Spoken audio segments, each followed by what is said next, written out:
Hey, everybody. Today I am very happy to have some of old friends and new join me on stage. Mel Oxenreid from the index Coop. We've got Carlos coming up, BITKRAFT. And then we have an old friend of mine, Lou Kerner, joining. So we'll guys our own intros briefly so you can get a feel for where they're coming from. We're just going to spend about 2 minutes up here, and we're going to talk about money and how traditional venture interfaces with this new world of Web3. And the first question I'm going to ask is all about sort of where, what's the lay of the land, what's the market look like right now. But first, we'll do some quick intros so that people can learn more than just your name, sort of just quickly, like name, background, and your maybe touch on your relevance in where it comes to the topic of venture capital and Web3. Mel? Sounds good. My name is Mel. I go by Mel.eth with the Index Cooperative. I've been there full-time for about 9 months. Recently hired as a full-time core contributor. And I'm a leader in the governance nest there. So I coordinate all of our governance activities and all of the contributors that contribute into our governance activities over at Index Coop. Hey everyone, I'm Carlos. I'm a member of BITKRAFT. We are one of the largest investors at the intersection of video games and crypto. So a traditional video game investor dating from 2016 with our first fund, and last year announced our first crypto fund. So to date, we've invested in a number of organizations structured as DAOs, including Yield Games, Crypto Unicorns, and a bunch of other sort of really cool projects. Hey, I'm Lou Kerner. I became a VC in 2012. I was focusing on tech companies founded by Israelis when I saw the crypto light on June 29th, 2017. Been crypto ever since. I'm now a partner at a firm called Blockchain Coinvestors. We're a crypto fund-to-fund invested in 30 of the leading crypto VCs in the world.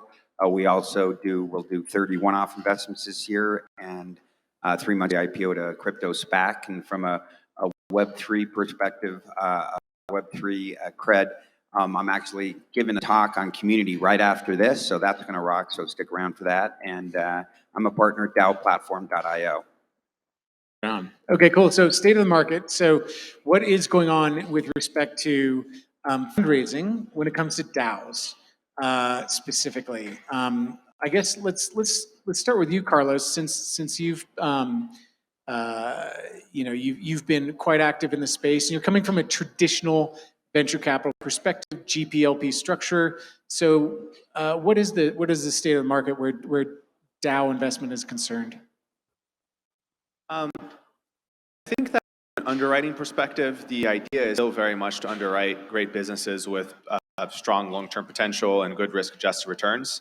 I think that the instrument tends to be different in a lot of these rounds. I mean, there's still some equity rounds with token warrants, but there's certainly a skew towards a simple agreement for future tokens, which is a variation of basically the standard YC safe. And there's generally been an acceptance of lower official governance rights. So, you don't have board seats and all that type of stuff. And in general, you're just a normal voting token holder as everyone else. So much more akin to common equity than pref. But the true governance honestly happens through the advice that we give to the companies, the relationship that we have with the businesses. I mean, at the end of the day, if we're enforcing our will via legal protections, there's probably something that already went really wrong. And so insofar as like the way that we generally collaborate is through helping companies, the loosening of the governance rights so far hasn't been an issue. And then the other point that remains very open is the fact that the tokens really don't have a claim to the assets of the business, and so it's a different type of collateral that we have to get comfortable with. But all of that, honestly, I think is way more the things you think about downside protection, which in VC are more of a myth than a real thing. And it really comes to backing great businesses and building great relationships with management teams and being there sort of regardless of what the docs say you're entitled to or not. Go ahead.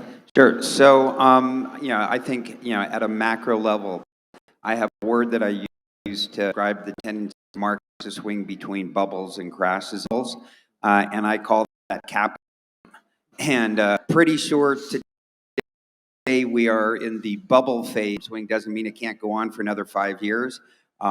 That's about how long the internet bubble went on. But we're seeing valuations and money being thrown that I don't think the world has ever seen. I was there in '99. Maybe it hasn't quite gotten, Bo. I'm interested in you were there in '99, and man, it was crazy. I went to a company that raised $1 billion cash at a $10 billion valuation in January of 2000.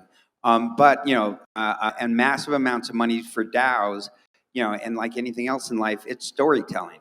Right, so the guy that started the Constitution DAO, wow, I mean, he told a great story, right? The guy that started Blockbuster DAO told a great story, and whether you're a DAO or a company like Curve where you're trying to make money for your investors, this is an amazing time, and hopefully tomorrow will even be better.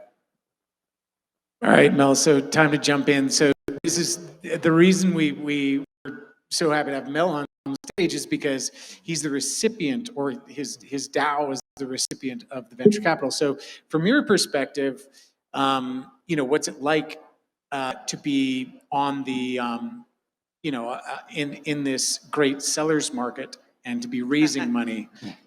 I have to say it feels pretty great to come. Everybody wants to talk to us. Our DAO has had some success, at turning a profit. So we're very attractive to capital. I think we did one raise. We had 10 participants, each around $1 million. And at the time, we did it because we had a specific need, and it was treasury diversification. So if you've been sitting here for a couple hours, there was a presentation on that. It's a unique challenge to DAOs. We have a lot of our native token, which is our coordination token, our governance token, but we need to pay contributors in something that they're not going to immediately sell into, that's going to really take the value of that community and immediately reduce it. So we did this raise to effectively get a different type of capital, really, so that we could function operationally. So that's kind of how we came to it. It was very successful. It's really helped us out as a DAO. So we saw it effectively as we needed some partners to do something to affect a result. In that conception, I wouldn't say we necessarily thought of it. We termed it a VC raise to make VCs comfortable, but ultimately we had a goal that something we needed to do, and we went out and did it. We don't know. But that's kind of, at least in my conception, the DAO conception, how we think of it. So already we've uncovered a couple of real genuine differences between what a typical venture fund round would do. You'd have a lead that led with 60% of the capital coming in, maybe more, and then you'd have followers, right? And that would be the traditional raise. 10 million from 10 participants, at about 10 million or a piece. So already we're talking about a completely different pattern from what would typically be doing. And in a traditional company, we would raise money and then pay people in dollars, and there was no other economy. So it's just a very different. You're investing in an economy, right, Carlos? I mean, is that how you look at it when you look at these DAOs? I think that there's two basic frameworks that I categorize the tokens under. One is by assessing network value, and the other is the traditional governance route. So network value, particularly for single token models, or for utility tokens, or for tokens heavy with utility. We talk sometimes about like how a great game will go from being game to government, right? Because ultimately what you're doing is you're creating a digital sovereign, and you're basically trying to create the maximum velocity of capital in that sovereign system, and you're clipping a tax, really, either as a fee or in some other way. But basically you're capturing a tax on the economy, and your main goal is to get the capital velocity moving so that there's a lot of transactions that you can capture from. And then on the governance side, that's really, I think, a function of, one is a function of the ethos of Web3, of wanting the DAO to self-govern. But I think a lot of it is also a function of trying to get around the lack of regulatory clarity. And what I mean by that is it's really difficult right now for you to really assign cash flows to token holders without running the risk of being deemed a security. But somehow, if you send all those cash flows to a treasury and then give the token holders the right to vote on the treasury, then the control of the treasury is seen as synonymous with the control of the cash flows or with the receipt of the cash flows. And that gives us another form of valuing those, but certainly very much looking at building ecosystems, building digital sovereigns, and assessing that versus the traditional product model. I'm interested to hear what narratives that you're hearing among DAOs specifically, but you can expand it beyond that, that you just simply with.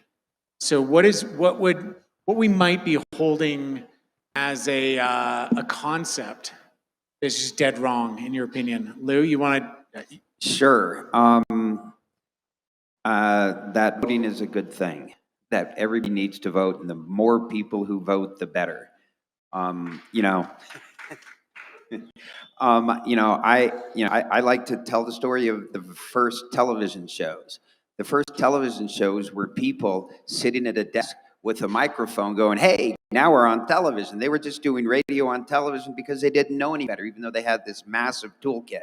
And so I feel that's where we are now. We have this massive toolkit, and I don't know what it is, but like my dream is, you know who votes on how a river goes? That's how I think that should go. It should go how the crowd wants it to go, without needing to vote. That's the swarm that we had, which was awesome. Yeah, was. Yeah, go ahead. I was going to say that to me raises an interesting question, right? So in a VC raise, you acquire some amount of voting rights, right? So if we don't need everyone to vote, and I agree with you, why then is a VC well suited to vote, right, in this token voting economy? In DAO, as I conceive of it, right, we have a governance token. We want to get that governance in the hands of the best possible deciders. But how do you think about your role as a VC as being a decider in these token economies? Quite honestly, DAOs are going to be functional. Obviously, have functional governance has to be able to move forward, in a way. And so I'm much less concerned with my voting power, because if it's a dysfunctional DAO, doesn't matter how much voting power I have. So the question is this a system that is functional? Is this a system, where we're going to be able to move forward with? And that's more what I focus on. Got it. Thank you. I also think that the traditional VC is holding, at least right now where the market is and post-round, they're holding a very different kind of token than traditional retail. I mean, you're locked for 2 to 3 years, depending through total vesting. So I'm not necessarily saying that like there's no wisdom of the crowds or that retail doesn't have like great opinions, but if I had to create a general heuristic of who I want voting for something, I'd rather have the person that is long-term locked into something than a short-term lock, right? Like just as a general incentives type structure. And also, I just wanted to mention, just because, there is some modest amount of hate I feel in the community for VCs, and I just want to point out, we're just people. Some of us are good people, some of us are assholes, but, it's not like we're lawyers. I would say, I'll admit, I was talking to Bo prior to this, and I said capital's usually the smartest seat at the table, right? We want that capital to show up. We want capital to be interested. I think from the perspective of a DAO, right, and by kind of giving that prompt, I think what I'm getting is we want that capital to not just be the cash. We need things that are more than just cash right now, given that cash is relatively abundant. So strategic partnerships, right? So yeah, so everybody says that. Right. Everybody's like, "Oh my God, you're so smart. I want you involved. Come on!" And then the check clears. Boom. You can't get in touch with them anymore. And that's fine. I'm totally okay. I'm not investing in any company because I think I'm going to add value. I'm investing because I think they're awesome. I can if they want to engage. The vast majority of the time, running a company fucking hard. Thinking about calling your VC, I recognize it's not top of mind. And I get asked all the time, "What's your value add? What's your value add?" And, personally, in years of answering that question. I don't think I've ever done a good job, because how do you convince somebody? But what I tell them is the truth about if I'm them. What I'd be more interested in is not getting somebody involved who's going to hurt you. Because, I've all been on boards with fucking VCs who literally talk about extracting value. They're destroying value, which is even worse. Are there terms that are, we see a lot of innovation among the DAOs. And I think that's one of the things that I get most excited about is innovation in governance. How does that impact you as VCs and you as someone taking institutional money?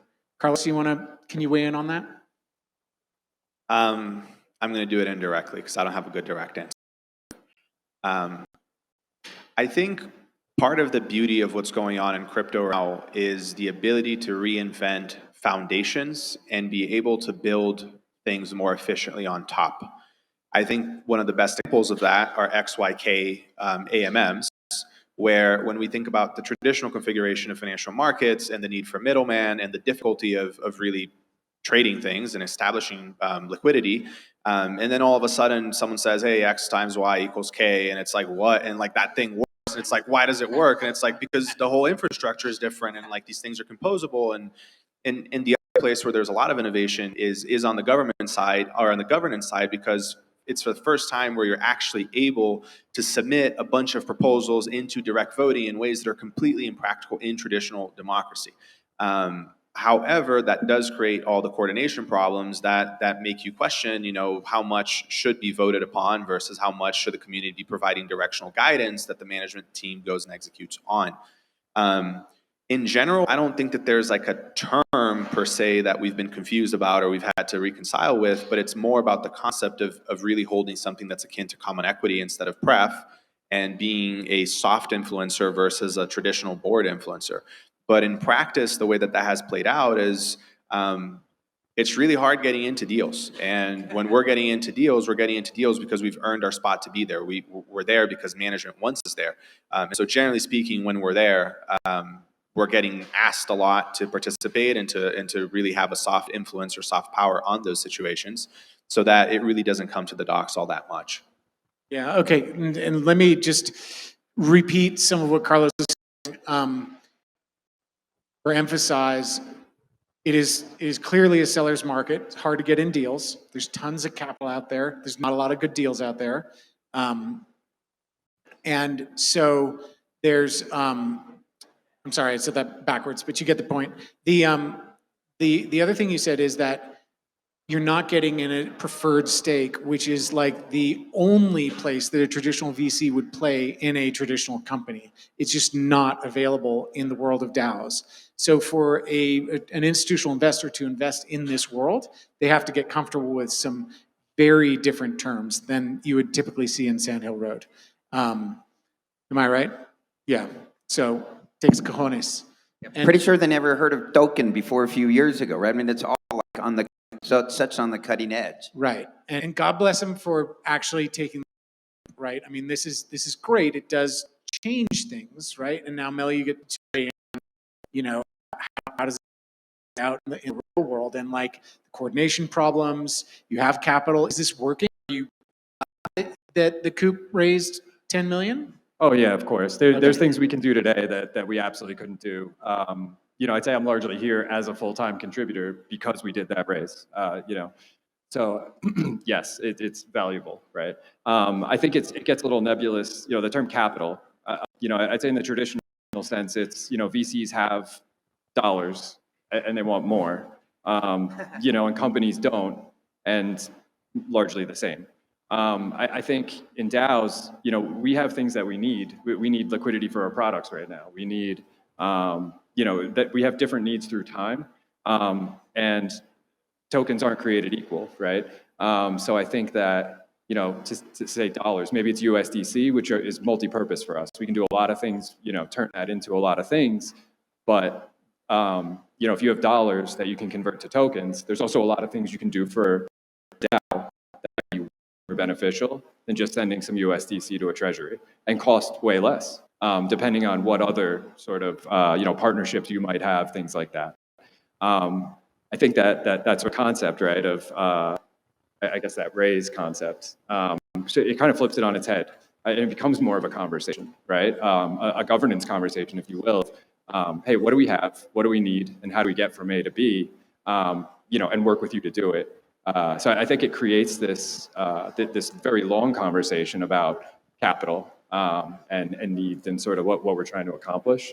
That can be ongoing and really be more of a partnership. And I think, again, that's kind of what we come back to when we think about it. Yeah. I want to ask one more question and then give you guys an opportunity to make a statement if you'd like about something that you'd like the audience to hear. And then I'd love to just, poll the audience because we've got some amazing resources here. So while I'm asking the question, you can think of your question you want to ask and then gather the courage to ask it. What was my question going to be?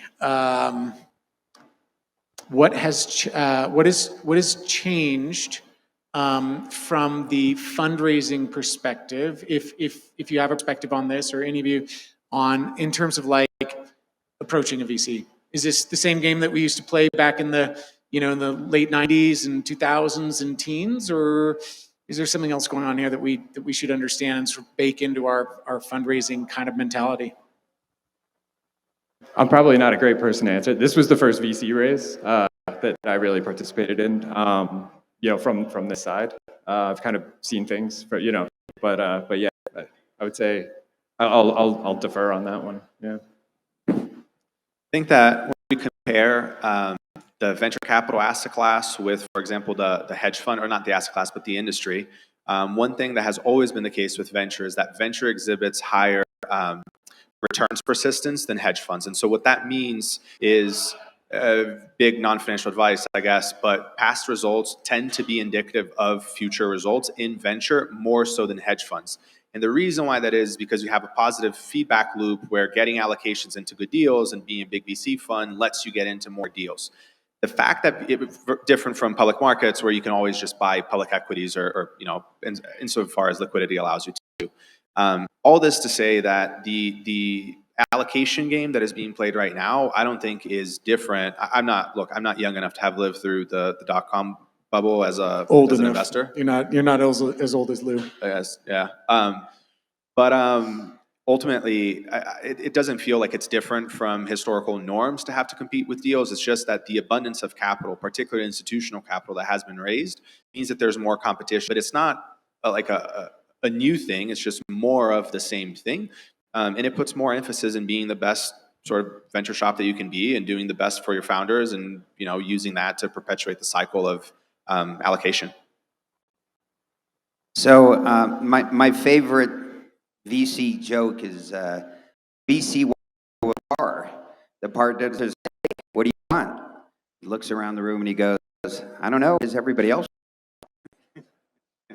And that really is the job. The companies start off, and I have found only one person who is actually able to tell that company, that founder, or those founders are going to be successful. Your VC, do you know who the only person who knows at the beginning for certain that they're going to be successful is? No. The founders' moms. They are fucking certain because their kids rock. But unfortunately for the kids or for the founders, they start off and they go around and they beg for money and they beg for money and they beg for money. And then to some small percentage of them, something happens, and for some reason, everybody thinks that they're going to be the next Google or Facebook and Microsoft or whatever. And then VCs call them and beg to get in and beg to get in and beg to get in. And the same VCs are in the top decile year after year after year for the most part because they have developed a brand, as you were just saying, such that when they reach out and beg like everybody else, and God bless, they're calling you, that's amazing.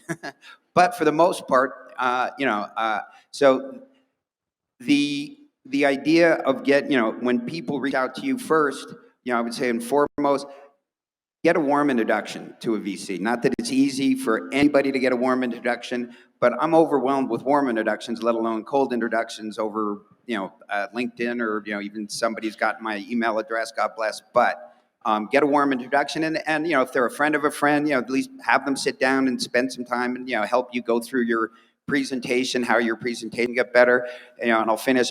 Almost every presentation I see, when I'm giving advice, I give the same advice. I go out to the back financial page, that has the revenue estimate, and I go out to the out year, and I add a 0 to the revenue. VCs want to hear a big fucking story. We want to hear literally about trillion-dollar companies. A company that's going to be $10 million in 5 years is just not interesting, because if that's what their projections are, they're not going to make it. That much we know. Nobody makes their projections almost. And so, say you're going to be a $1 billion company and miss that. And then, any questions from the audience? All right, great. First hand up.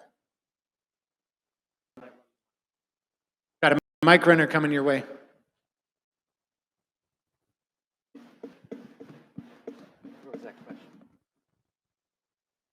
Hi, my question is, what are the key factors or things that you look for in a DAO to determine whether it's a good investment for you to back as a VC?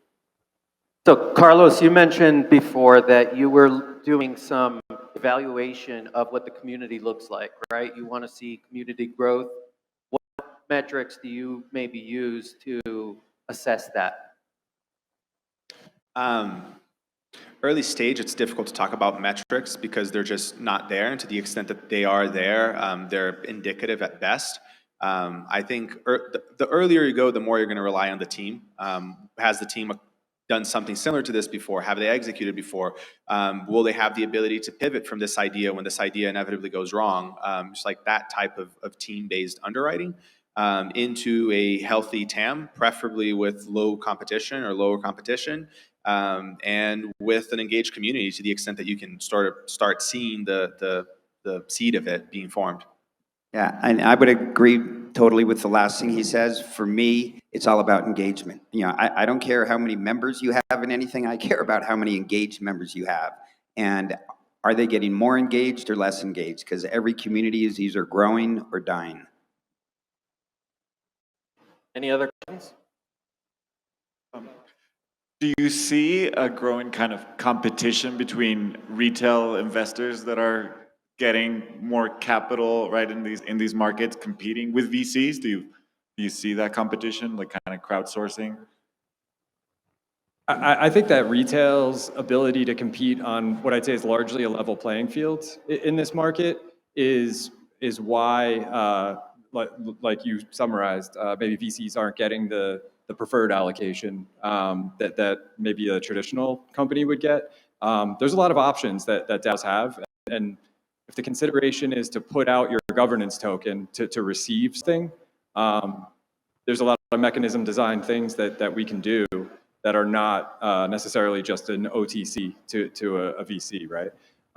So I'd say the answer is it can be a lot more profitable if you're willing to be adventurous in DeFi, to give capital in a sense to a DAO that needs it, than as a VC. And we see VCs even participating in a lot of these capital generation programs that retail are as well. So yes, I guess to answer your question. Yeah, speaking of that, does it appear more attractive to a VC if the community hasn't tokenized yet, if they didn't issue a token for governance or anything? Is that more attractive? Well, the issue is most times when the company IDOs, the thing rips to the moon. It becomes pretty impractical to invest in it as VC, right? And so generally speaking, if you're looking at a token that's already live, you would, instead of buying it at the retail cost basis, you would take a 2 or 3 year lockup in that token in exchange for a discount and then use that to buy down your cost basis. Because otherwise, like, you're probably just not going to get a venture type return on it. All right. Any other questions? Good thing I got my running shoes on. Hey, Jerron, guys, if you look at the future, Do you think VCs will become sort of incompatible with DAOs? Because the way I look at it, you guys are a centralized place for hard to reach also. Not So you all of already- us. All right, I'll finish up. And so you're a centralized repository, and now there's this new model emerging where fundraising becomes part of the people's privilege, if you will. What do you guys say to that? Do you see a future where you're not getting access to these deals right now? You're hard to find. You're a centralized authority. You're taking you're getting voting rights into these DAOs. Is it even compatible in the future? Or potentially, are you seeing the future when other people don't? I think, not being a VC, but trying to answer this question, I think that as we see it, the VCs that are working to try and understand the needs of DAOs are going to be the VCs that are going to be around in this new world. I think also the thing we're finding is we're usually aligned with VCs in some ways. We have a treasury that is full. And the question arises in almost every conversation we have in a contributor, anytime you get more than two of us together, what do we do with our treasury, right? We know, we have a plan for that. But those things are considerations we have, and deploying capital in a smart way, I think, is largely what try and do. So, I do think that there's a place for venture capital, really, which is just, I think, experimenting with capital at its core. I think we want to be part of it. I think, and we're happy to engage, with the smart money to this point to figure out how to move forward in those positive sum ways. I think there are certain types of DAOs that have very strong value proposition in the market. An example of which would be Yield Guild and a few of the other guilds that when they're investing in a game, they're bringing a community and they're buying the assets and they deliver a lot of value. I don't think that the average DAO offering right now represents the same concentration of skin in the game of highly experienced investors and operators who are singly focused on the market to advise an entrepreneur, right? And so what a VC shop is an agglomeration of professionals who more often than not have good operating experience and who are absolutely dedicated to market and market research and using that to back the best companies and advise the best CEOs. It's hard to see how huge DAOs are going to deliver on that, especially under the current coordination problems and engagement problems that they have. Now, can some VC firms call themselves a DAO instead of a traditional LPGP structure and get 10 people together that basically act as like almost like a family office or a super angel syndicate and be competitive? Yes, absolutely. And I think that most of that chop is going to affect the VCs that aren't adding as much value, sort of like the lower quartile, lower half of it, right? And so I think the fight is to stay on top. Yeah, and I'm sorry, I got to laugh at the question because, man, the DAOs on average need a lot more help than the companies from the VCs than the companies do. So, sorry, we've run out of time. I'd love to get to your question, but we do need to move on. Lou's going to take the stage now. I'd like to thank our esteemed panelists. Thank you so much for joining us, and I hope you're enjoying the show.